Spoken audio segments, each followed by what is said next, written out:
Before we begin, let's close our eyes for a moment, take a deep breath, and chant Om. Om.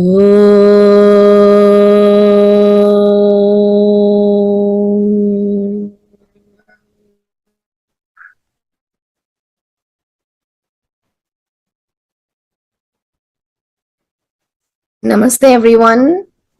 A very warm welcome to Life Management Yoga Center's Global Yoga Fans online platform. We are here to celebrate 25 years of Life Management Yoga Center in Hong Kong, known as LMYC Hong Kong, a non-profit organization. Apart from regular yoga classes, it offers teachers training courses which are accredited with the internationally acclaimed Yoga Alliance USA and Ayush Ministry of India. Life Management Yoga Center Hong Kong is affiliated to the Prime Minister award-winning the Yoga Institute in Mumbai, chaired by the very respectable Dr. Hansaji Jayadeva Yogendra. My name is K.P Daswani, and I have graduated from LMYC, that's the Life Management Yoga Center, with 200 hours of yoga teachers training. In my opinion, everyone must take up yoga in some or the other form to have a balanced state of mind, body, and breath. As it is said, yoga is a journey and not a destination. And we have to take responsibility of making our own journey a beautiful one.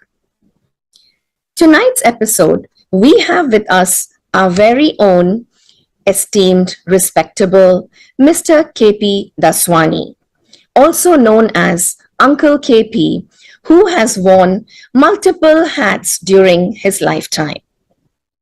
Uncle KP was born in 1936 and came to Hong Kong in the year 1956 and lived here since. Over the years, Uncle has met various spiritual masters, scientists, educationists, politicians, and friends. He met his spiritual master, Swami Chinmayananda, in the year 1971 and traveled with him all around Southeast Asian countries, including the historic visit to Beijing University, China, where concepts of Hinduism in Hindu religion were explained. Uncle KP is a trustee of Chinmaya Foundation Hong Kong, World Council of Vishwa Hindu Parishad India, and Kanyadan Trust Hong Kong to finance mass weddings of poor girls and boys in India. He is the founder chairman of Overseas Indian Business Association, which is popularly known as the Hong Kong Progressive Group, and also the founder member and the past chairman of Indian Arts Circle in Hong Kong to promote Indian culture in Hong Kong. Uncle is also a chairman of Erase Poverty, where they help educate the underprivileged children in India. Uncle is a patron of World Hindu Economic Forum Hong Kong. He has received an award by the governor of Goa for his immense love and patriotism towards his country, India. As vice chairman of World Foundation of Reverence for All Life, Uncle organized a conference with former President of India, Abdul Kalam, in Delhi, for which he underwent 40 interviews with the various leaders and was able to succeed. This shows his passion, dedication, and perseverance for his work that he does. In the past, he has also organized an Indian conference in Singapore. Uncle KP has always supported spirituality and always believes in giving with his full heart and gratitude. So once again, without further ado, let us all welcome the hidden spiritual gem of Hong Kong, Uncle K.P Daswani. So, Uncle, Namaste, Uncle. Namaste, Uncle. Welcome to the Life Management Yoga Center. Yes. Congratulations. I mean, such a long biodata you have given. All my life, really. So you are such a great person to give such a long biodata. Too long, too long. Okay, but I still cherish and keep on trying to spread the message of Bhagwad Gita. I think that now is the main job of my life, wherever possible or whoever. That's excellent.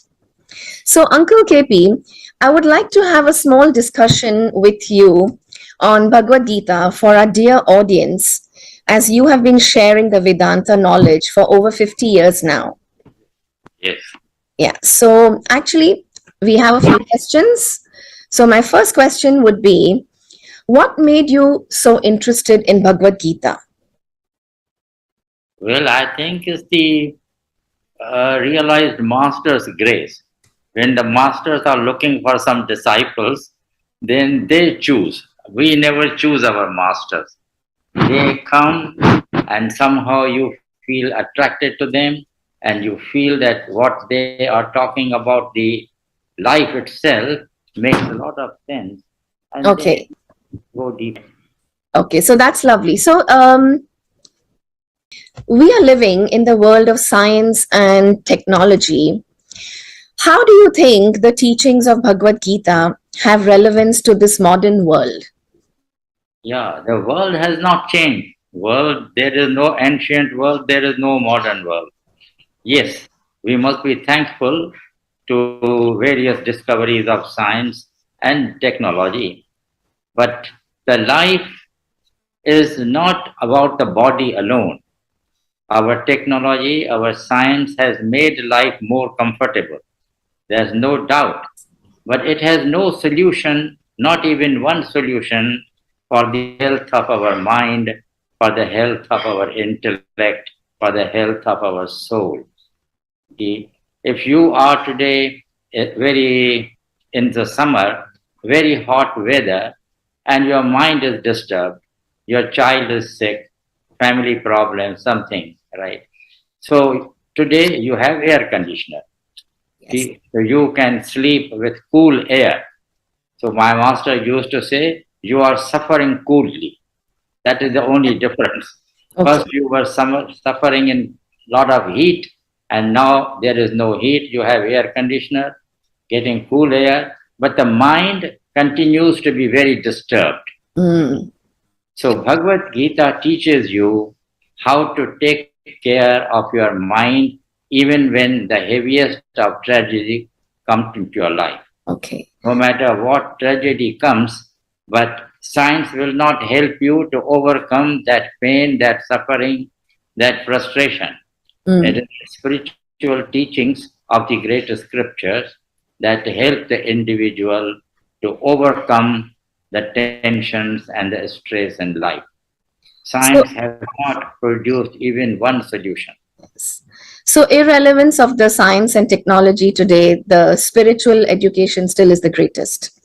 Yes, yes, because life comprises of not only the body, but the major part is our mind. We live with our mind, not with our bodies. Yeah.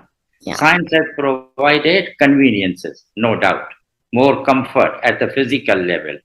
But what about the more psychological level? It has not given us any solution. So it only the scriptures like Bhagavad Gita, which impart the secret of a right living and a happy living. Yes. So that is why. And the no question of modern world because mind has not changed. Man has not changed. Only the outer garb has changed. So We beautifully explained, Uncle. yeah. Very well. Yeah. So my next question is, Lord Krishna said to Arjuna on the battlefield, "We are not the warriors." So how does that relate to our daily life dilemma? We all are warriors. You see, war, the word war is symbolic. We have a double personality. There is a lot of good in each one of us, and there is a lot of evil in each one of us. You see, we are a blend of good and bad. That is why we are born as human beings. If we were totally bad, we would be born as animals. Right? If we were totally good, we would be born as gods and angels into the celestial regions. But we are a mixture of the two, good and bad. See? So all the time there is this conflict. To put it very simply, suppose you are the head of a company, right? And you have a cousin of whom you are very fond. You love that cousin and get him or her a job in your company.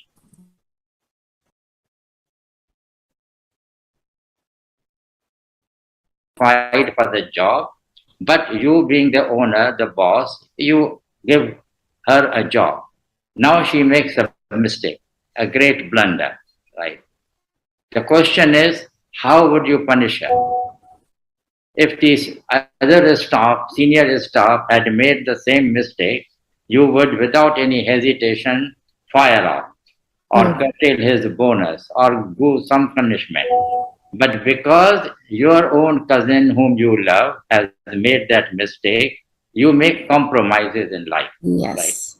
Bhagwad Gita teaches us that you cannot make compromise.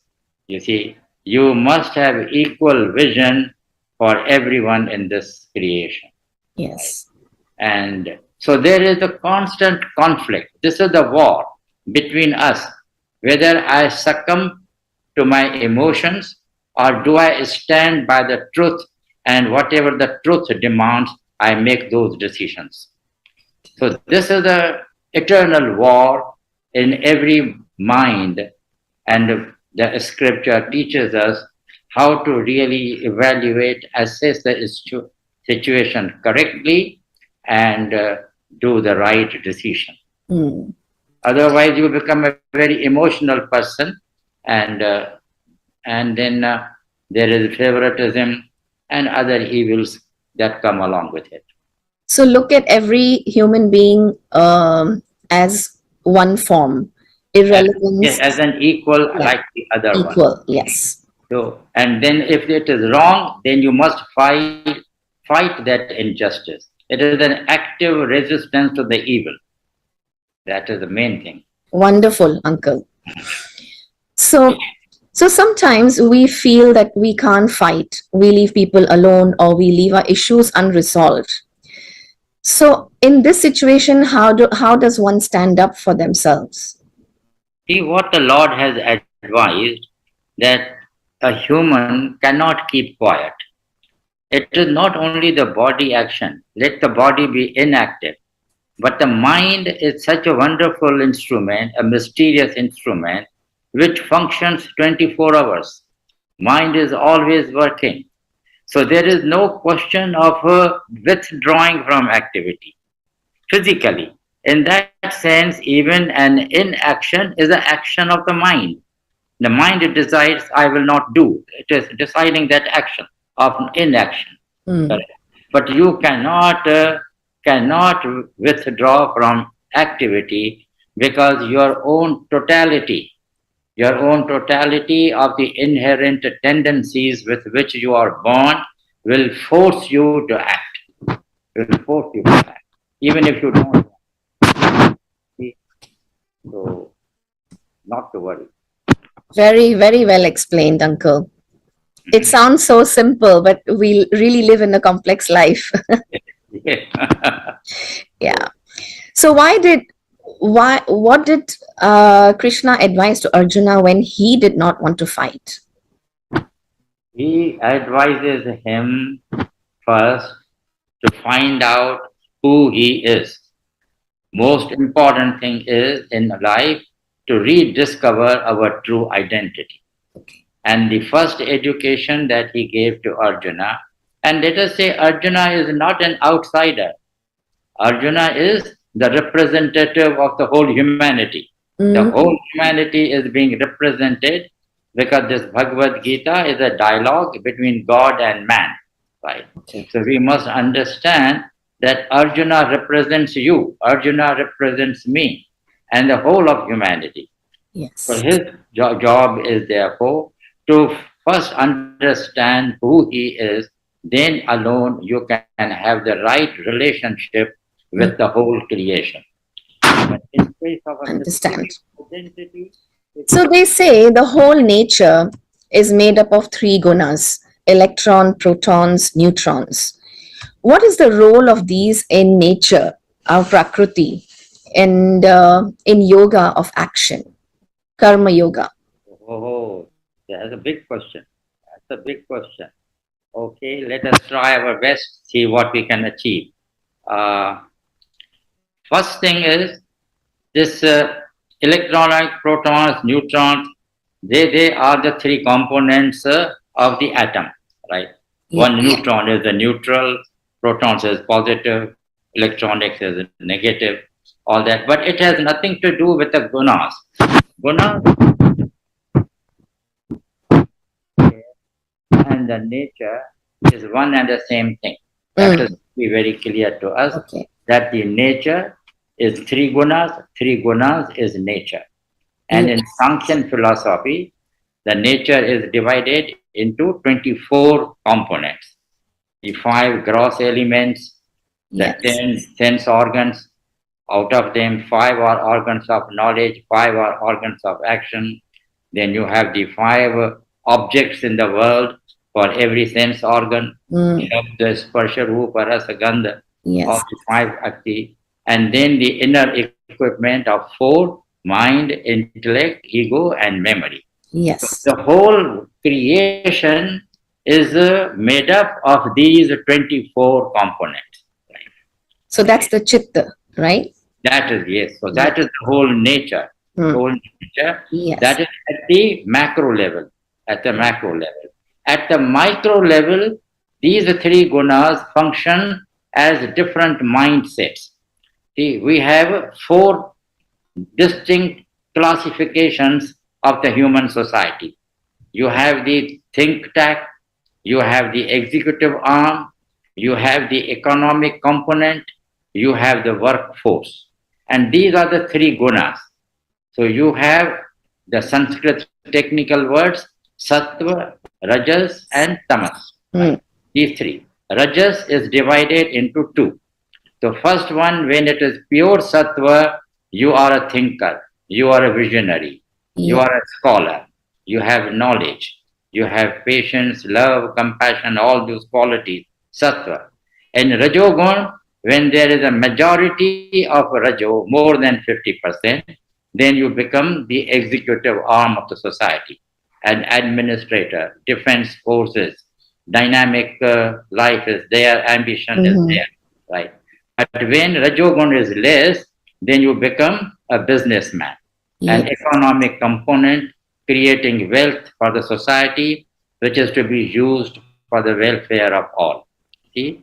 And the fourth one, who does not fit into the three, becomes the workforce. And Mm, what we need to know that none is redundant. All four are absolutely necessary for yes. a harmonious functioning of the society or the whole nation. See? So now, what was your question? Repeat the question. So these three gunas and the electron, protons, and neutrons, what is the role of these in nature, in the Ah, yoga of action? yeah. In the yoga of action, Yes. therefore, these four classifications have a distinct responsibility. Has to carve out plans, blueprints, how the generation should move forward, the generation growing under his feet. So they have their own responsibilities. And the executive section of the people will determine how to execute those plans given by the scholars, given by the thinkers. There will be the administrative machinery, right? And then people like us, people like Ramesh and who, we are supposed to create wealth for the society, to Mhm. support the thinkers, to support the executive arm, to support the labor. This is the most important section, that through righteous means we are supposed to create more resources to be used by the society, the Mm. labor, the workforce. So yoga of action, you want me to explain the yoga of action right now? Maybe in brief, Yeah. yeah. What is karma yoga? Yeah, Karma Yoga is to work for the welfare of all without any selfish motive, Mm. and not to keep on expecting and dissipating your energies into thinking about the result of action, Mm. and to look upon the whole creation as one family. We Yes. have this Vasudhaiva Kutumbakam. Mm. That Vasudha, this whole earth, Yeah. is one family being supported by the Mother Earth, all. Yeah. So that's why when you know those four classifications, you do the self analysis. Am I a scholar? Am I a thinker? Do I have the foresight to guide my generation? Right? Or am I a good executive person? I know how to implement various plans which are being given by the think tank of the community, right? Or am I good at making and creating wealth through Mm. agriculture, through industry, through IT, whatever, Yeah. and then use those resources for the benefit of the whole society? That is how Karma Yoga Yes. is fitted in. So, uncle, as a householder, as like we all are householders, and many people as householders, they need to perform their duties and compete for earning money. So, what can be a parallel role of karma yoga as a householder? The householder belongs to all the four classifications. Okay. A thinker also is a householder. An executive is also an householder. A businessman, an industrialist is a householder. The labor is an householder. Amongst these four. And these four categories are very defined very clearly about their job, about their responsibility. Yes. Yeah. So the householder, when you say, has many things because he does not classify himself, not do the self diagnosis as to what he is good at, Mm. and we try to copy others. Yeah. Bhagwad Gita says the word in Sanskrit is swadharma. Mm. Swadharma is that know your own nature, know that where you belong, what are your own inherent tendencies with which you have been born. See, you may be an artist, a singer, a dancer, but you are born into a businessman's family. Mm. Then you will not be good at business because your passion is singing, your passion is dancing, Yes. and you must excel in those beautiful arts. Correct? Yes. So it is to recognize your own plus points Yes. and your weak points, and then you know where you fit in the helping out the whole society in a creative manner. It's Okay. very simple, really. Yes, it's simple yet something to think about. Yes, yes. Yeah, something that Without everyone should know. Yes. yeah, exactly, Yeah. exactly. So, Uncle, coming back to this karma yoga, you just said um, do your duties without expecting anything. So, Yes. I have a question on this. There's a Okay. most popular shloka, karmanyevadikarastu ma phaleshu kadachana. So, Wow. when we work so Okay. hard, Hmm.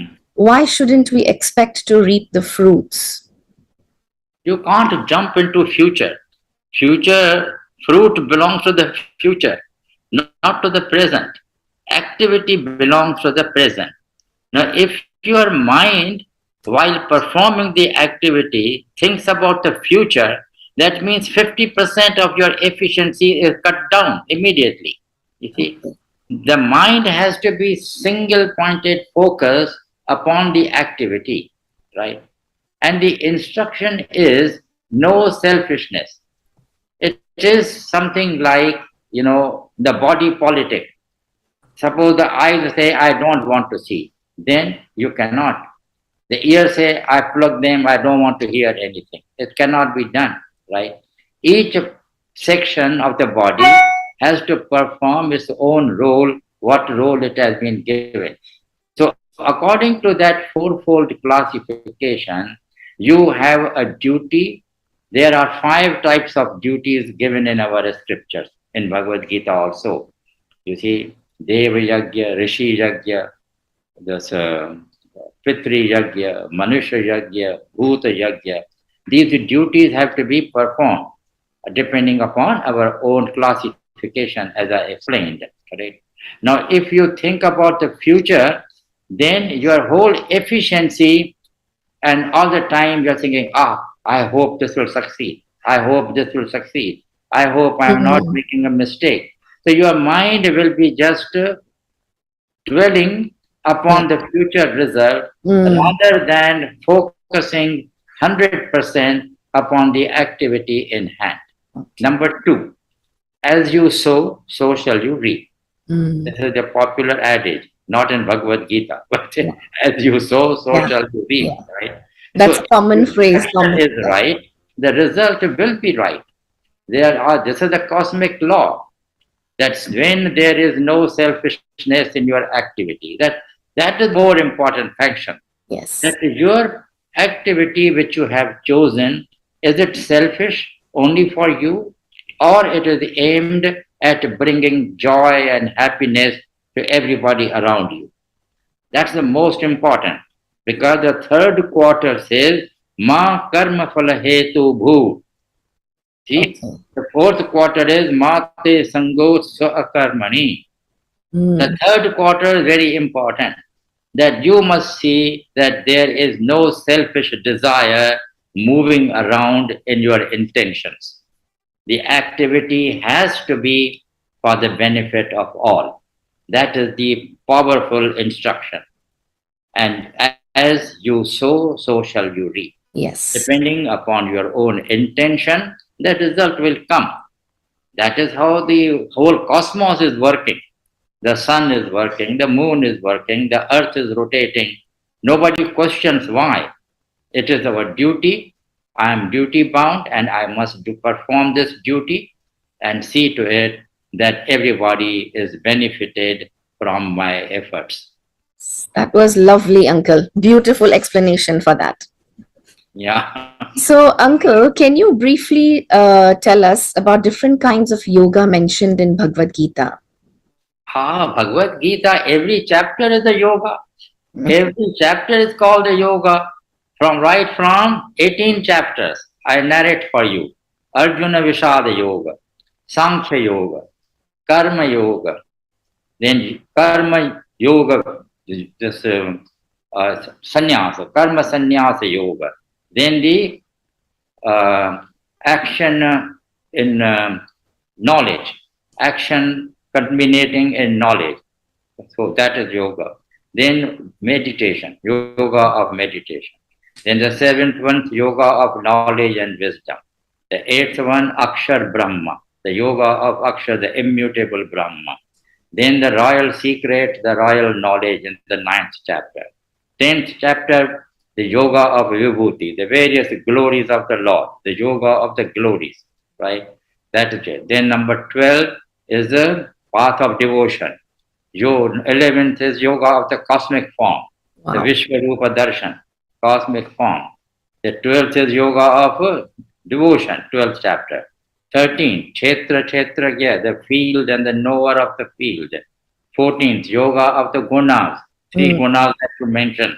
yeah. There's a special chapter explaining the implications and the beauty, how to manipulate, how to maneuver these three gunas, all that. Goodness. Yeah. Then 15th is the cosmic person, Purushottam Yoga.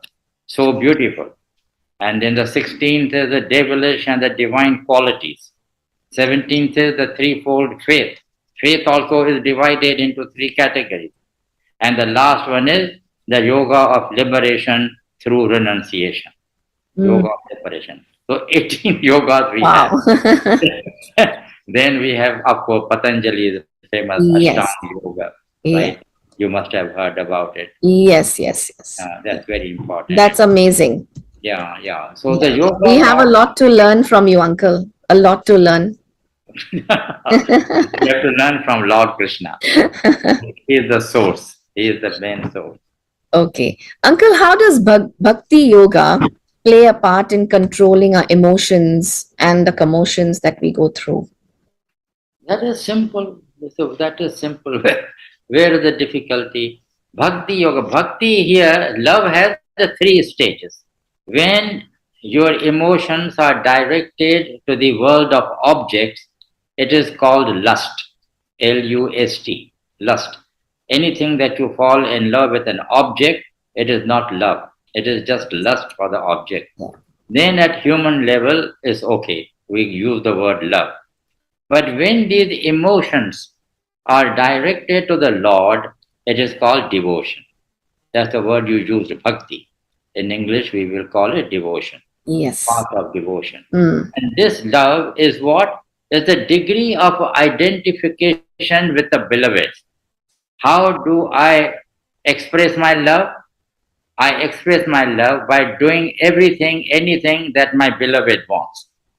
My beloved wants a particular food, I take her to that particular restaurant. Mm. My beloved wants to dress in a particular way, I buy those dresses for her or him, whichever way. It is the degree of identification with the beloved which determines the quality and the intensity of love. So when you are in love with the Lord, right, then your individuality is totally transcended and comes to live in the Lord. You Mm. don't live in yourself anymore, right? Once you live in the Lord, how can any emotion, commotion, anything disturb you? It is not possible because you are completely immersed, saturated in the love of the divine. You can read the history of Mira. You can hear the Yes. history of Tukaram, Eknath, all these great masters, Kabir, or uh, so many other masters. They are the examples of true love. Yes, that is there. So there is no room for a personal, selfish emotion to be entertained. Not at all. Yes. So, Uncle, you mentioned something about renunciation in the last chapter of Bhagwad Gita. Yes, yes. Yeah. So, is that similar to Vairagya Bhava? That is same. Same. Vairagya is renunciation. So, how does that help us to be successful? See, it's the most simple thing. What you like, you move towards that. Mm. What you don't like, you move away from it. So Okay. what you don't like, you move away from it. That is renunciation. The Yes. whole life is based on this. From our teenage, from our young Yes. age, Yes. our college education. See, all the time we are renouncing something and acquiring something. Yeah. Now, in philosophy, we have a twin pair. It goes Vivek and Vairagya. Vairagya is not alone. First is Vivek, which is the discrimination between the real and the unreal, which is Mm. the distinction between the eternal and the ephemeral, temporary, right? Yes. So once you decide what is eternal, I want that. What is temporary, I don't want that, right? That is where Vairaga comes. Mm. That you move away from the world because you have realized that the world is changing by the minute. Mm. Today you love someone, tomorrow you hate the same person. Today you say, I can't live with without this man. After a few months you say, I can't stand him or stand her, whatever.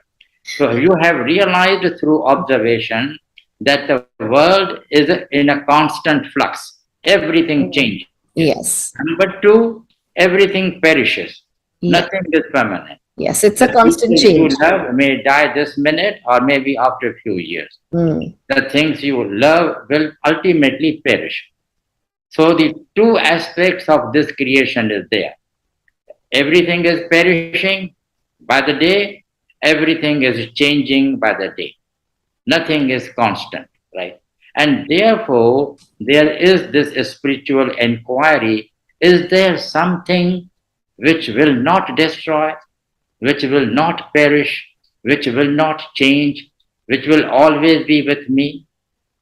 Am I myself eternal, imperishable? Because you know this body's destiny is the graveyard. It has to go to the cremation one day, right? Why am I infatuated with this body? Hmm. Why am I so deep without making inquiry as to where am I supposed to go or from where have I come? This spiritual inquiry is the necessity of human life. Hmm. Because that is what is eternal. That life breathing through every cell of your body is God Himself manifesting in you, right? Nobody else, right? And to come in contact with that essence, that core reality is the whole purpose of our life. Because that will give us the kind of joy, the kind of serenity which we are looking for, that peace of Hmm. mind which we are looking for. And without renunciation, the false, it is not possible. You have to renounce what is not real Hmm. and try to yoke yourself with that which is eternal, which is real, which is always there. Okay? That is the Amazing. beauty of renunciation. Hmm. So simply explained. Beautiful. Yeah. So, what is the importance of meditation or dhyana yoga in our lives? Uh, See, what does life demand? Life wants money, power, position, status, right? But above all, having all that, above all, you want peace. Yes. You don't want conflict in your mind. You want happiness. You want total security. You Yes. don't want to live in fear that I walk on the road and I get looted and beaten up or something, right? You don't want that. Now, how do you acquire all that? How do you acquire? See, there is this one, I will tell you, one of the Upanishad. Mana eva manushyanam karanam bandha mokshaya. Mana eva manushyanam. This mind of the man is the only reason for its bandha, bondage, or moksha, or Hmm. liberation. Okay. There is no other thing. Mind. Yes. Now, this mind has therefore to be cultivated, nurtured into the right thinking. Hmm. Because our actions depend upon our understanding. If our understanding is right, actions will be right. If our understanding of life is wrong, our actions will be wrong. So, how do you train this mind? Now, mind is externalized in the world of objects, all Hmm. the material world it Yes. wants on Absolutely. right? Yes. There is this book called The Philosophy of More. You are never satisfied with what you have. You Okay. have one apartment, you want three apartments. Then Yes. you want a whole building. Then you want a holiday home in Switzerland. Then it goes on and on and on. There is never a day when you feel completely satisfied. Not a single day is there like that. See? So this mind can only be trained through technique of meditation. There is no other way. Because meditation teaches you how to withdraw your mind from the objective world and focus it on your own true self. And that true self is perfect. It does not need anything. The moment you have this touch of the spirit in your life is totally transformed because then you become a universal person. Then you are no longer an individual because the spirit is indivisible, inseparable throughout the whole creation. And that most powerful thing is seated in your heart, is seated in my heart, is seated in everybody's heart. The meditation, practice of meditation, Yes. that will alone help to quieten the mind, right? And you come to see the self by the self, and you are satisfied in the self. Hmm. And no matter because of your prarabdha, Yes. because of your past action, heavy tragedies may come. But if you are a meditator, right, then no tragedy will touch you in the least. You will still be smiling and be still be with your own beloved, the Lord of the universe. Amazing. So, So, Uncle, do you meditate? of course, of course. How long is your meditation? I usually meditate from 5 to 6 in the morning. Oh, wow. I get up around 4:30, and Perfect timing. Perfect time to meditate. that is known as Brahm Muhurat. Yes. But one has to practice. Yes, one has to It's, practice. because we are a product of eternity. Yes. The wrong notions are there in our head. This head has to be now retrained, re-educated into the right values of life. Yeah. So, Uncle, you're truly an inspiration for all of us and the audience. Now, this is my privilege. I'm blessed by my master, Mhm. and to really to serve my society. That has been my object, my goal. Yes. So, as we are running out of time, can you briefly put some light on Jnana Yoga as per Bhagwad Gita? I think whoever has composed these questions, very smart fellow. You have, you want to know everything in one sitting. We want the audience to benefit from your great knowledge. This Jnana Yoga has to be very seriously considered because we have four Mahavakyas. Mahavakyas is great statements. Mm. The first one is Prajnanam Brahma. Prajnanam is consciousness. Consciousness is Brahma. Mm. Brahma means the absolute, beyond which there is nothing. Then the second one is most important, which is Tattvamasi. Tattvam Asi means that thou art, means that the absolute and you, the individual, are one and same. Mm. Also known as Brahma Satya Jagat Mithya Jivo Brahmaiva Napara. That Brahma alone is the truth, you see. The whole world is an illusion. It is there, but it is really not there. You perceive it, perception is there, but it is not there. Like the sun, we see the sun rises and the sun sets, but through the eye of knowledge, we know the sun does not rise, sun does not set. So the perception will always be there, but through eye of knowledge, you know that that reality is different. Then the third is I am Atma Brahma. That is when the disciple wakes up from his meditation Mhm. and he has contacted, he has witnessed, experienced the spirit, the reality, and says, my Atma is Brahma. And then the last one is the whole creation, Aham Brahmasmi. So the Okay. knowledge of Vedanta is the second one, Tattvamasi, that thou art. This is the only knowledge one has. Okay. You see, that you are. The rest are techniques, various techniques to arrive at this particular conclusion and declare myself, I am Atma Brahma, that my Atman is Brahma. See, that is the later stage. So, knowledge in this second chapter of Bhagavad Gita, I will chant this beautiful shloka for you. It's न जायते म्रियते वा कदाचन अनायं भूत्वा भविता वा न भूयः अजो नित्य शाश्वतोऽयं पुराणो न हन्यते हन्यमाने शरीरे.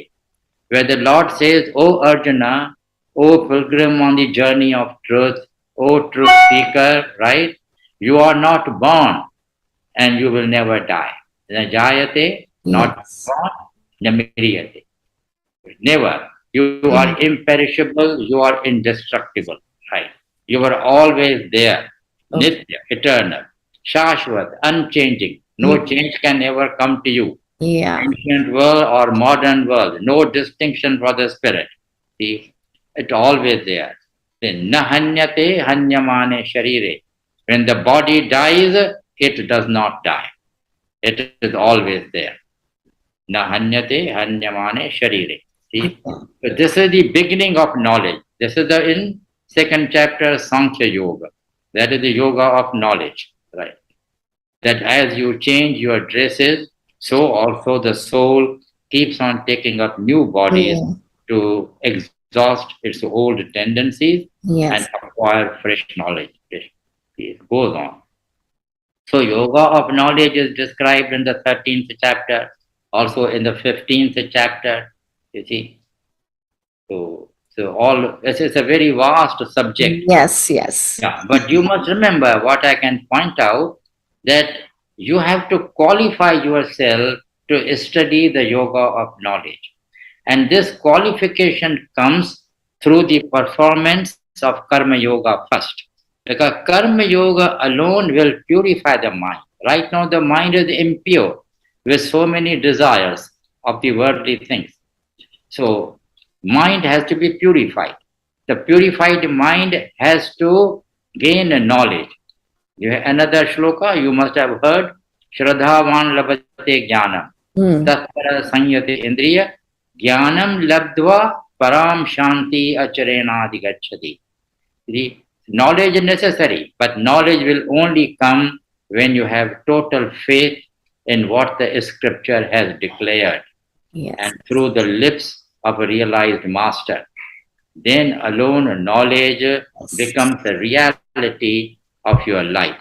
Otherwise, just piece of information. You sit Mm. on a dining table and keep talking without knowing what Yes. it means. So you just explained to us that first of all, we need to follow the karma yoga. So can you briefly explain how the four forms of yoga are interconnected? That's one. First one is karma yoga. Yes. Karma yoga में four basic component. Yes. Karmanyevadhikaraste. You have the right. The free will is there all Mm. the time. You not that there is destiny and everything. Destiny is there, but there is free will also. Because of your free will, you created that destiny for yourself. Yes. So then there is the yoga which is called upasana. The technical word is upasana, Okay. which means worship of the Lord. Okay. So in simple, it is called Bhakti Yoga, the one that we Yes, call Bhakti yes, Yoga. that Okay. is what they are. So So Upasana. Okay. upasana also can be described as the yoga of love, yoga of devotion. Devotion. Yes. You must understand that without that breathing, you are a dead body. I am a dead body, right? My eyes cannot see, my ears cannot hear. The body is there. So that mighty spark of existence, which is keeping the body alive, we have to do upasana. We Mm. have to worship that force, right? Mm. There are degrees of worship, methodology of worship, right? Yes. And then when you are one to one with the Lord, then only the knowledge starts taking place. Because that also, as I told you, that pair, Vivek and Vairagya, which is very important. Yeah. Because every day I must really lock myself in a corner and question what is real, what makes my life move, right? That inquiry, that intense desire to know the truth has to be there. And then the knowledge starts flowering, Yes. your consciousness becomes one. So I mean, is it followed by dhyana yoga then, meditation? Yes, Yes. as soon as you finish the path of devotion, Yeah. then you must practice meditation, Mm. right? So the karma yoga, that the four components, right?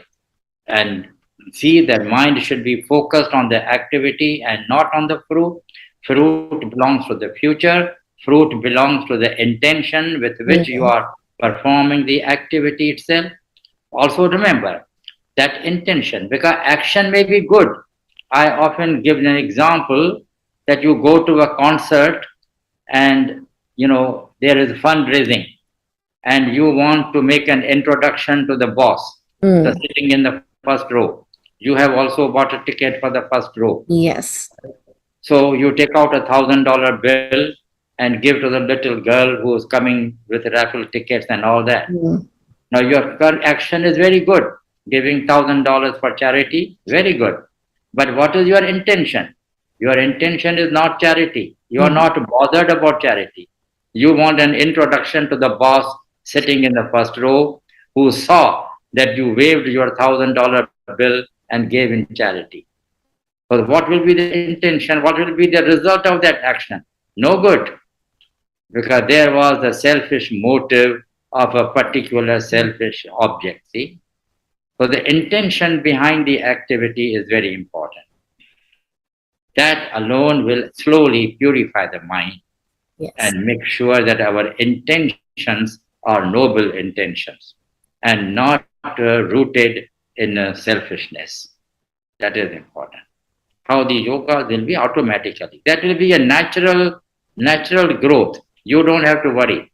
Yeah. So it's a natural process of growth, basically. Once Yes. you start karma yoga, change the And mindset, and then upasana, bhakti go to yoga, bhakti yoga, meditation, and jnana then yoga, and then finally the jnana yoga. the path of knowledge. Yes. Yes, path of knowledge, the wisdom. Yes. The knowledge, if you want to put in one sentence, I will quote Swami Vivekananda. Have you heard of him? Yes. Swami Vivekananda. Yes. His conclusion was each soul is potentially divine. Each soul, no exception, is potentially divine, right? And therefore, the purpose of life is to manifest this divinity within you and without you. See, manifest this divinity in your own self, because you are divine, but the manifestation is not there.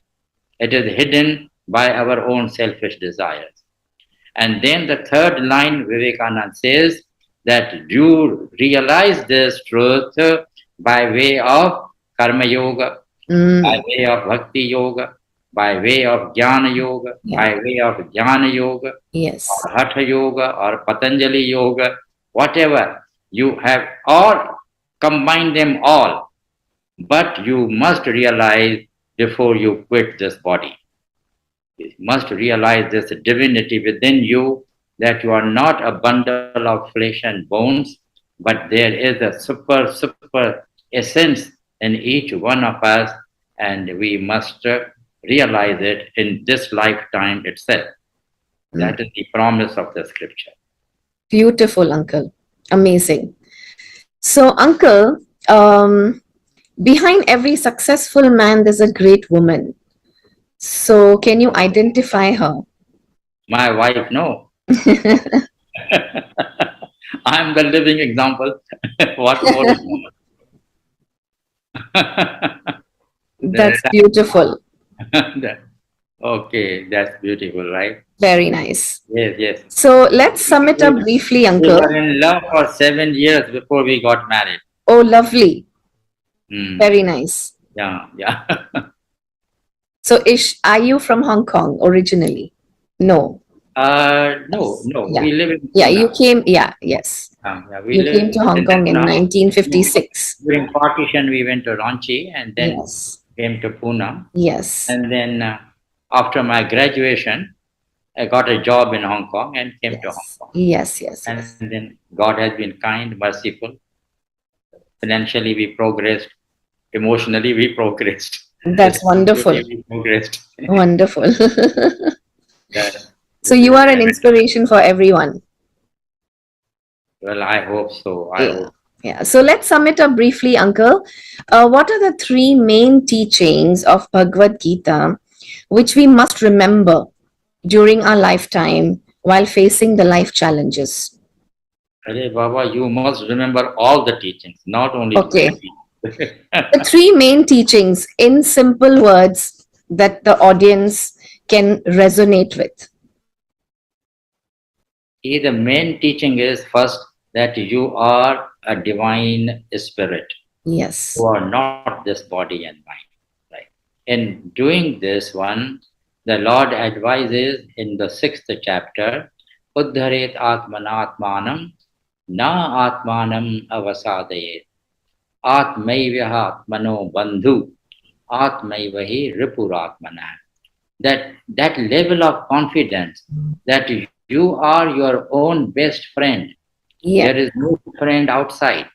And you are your worst enemy, you yourself. So do not degrade yourself. The word used is Utishta, Jago. Get up and awake, be awake, right? So that teaching is very important. Yes. It's not that my destiny, my past, and therefore I cannot grow.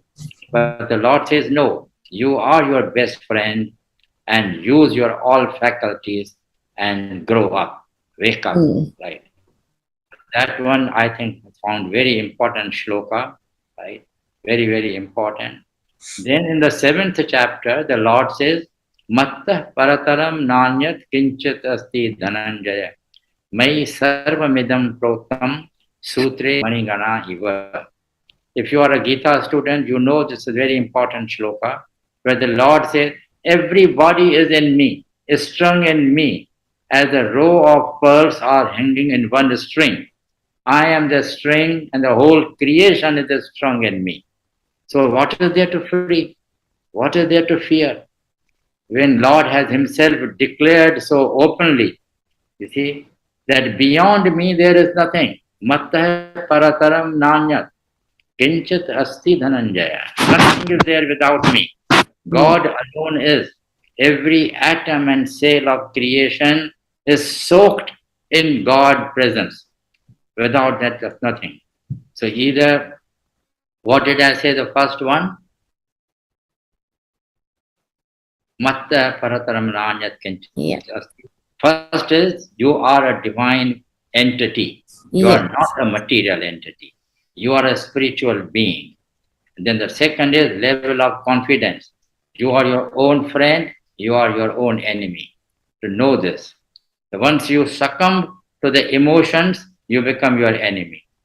Once the emotions come under the guidance of intellect, higher wisdom, you become your friend. And then the last one, that the Lord alone is the indweller of everything. So there is no reason for any fear. Abhayam, be fearless. That Mm. comes in the 16th chapter. You see. Yes. So, but Surrender, surrender, and be fearless. Do yes, your best and leave the rest. indeed. Yes. Very good. So that was wonderful, Uncle KP. Thank you so much, Uncle, for enlightening us on different forms of My yoga pleasure. My, and how they relate to our daily lives. So, a yeah, very brief summary that Uncle spoke about was three gunas, the sattva, rajas, tamas, that we all have these three gunas where we need to we find all, the balance in our life. correct, correct. Yes. That's most And the important. four basic forms of yoga that everyone must practice to uh, starts with karma yoga, that's the action, then goes on to bhakti yoga, that's the devotion, Yeah, and then the dhyana yoga, which is the meditation part of yoga, and finally is the jnana yoga, the wisdom. very. Yes. Excellent. So everything so beautifully explained, Uncle. So grateful to you for being here with us. Thank you very much. Thank you very Yes. So let me give you a brief information. Uncle is currently sharing this wisdom from different scriptures through online classes on Zoom without any charges. So, dear audience, please do join and benefit from his teachings. Stay connected and follow us on Facebook, Instagram for more updates. This video will be up also on LMYC YouTube channel and Facebook page for your loved ones. Stay tuned to this platform for our next inspiring yogi, which will be announced soon. Thank you once again on behalf of Life Management Yoga Center Hong Kong and the audience. Sincere gratitude once again, Uncle. Thank you so much. Namaste. Thank you. Namaste. Namaste. Thank you very much. Thank you. Bye. Bye bye.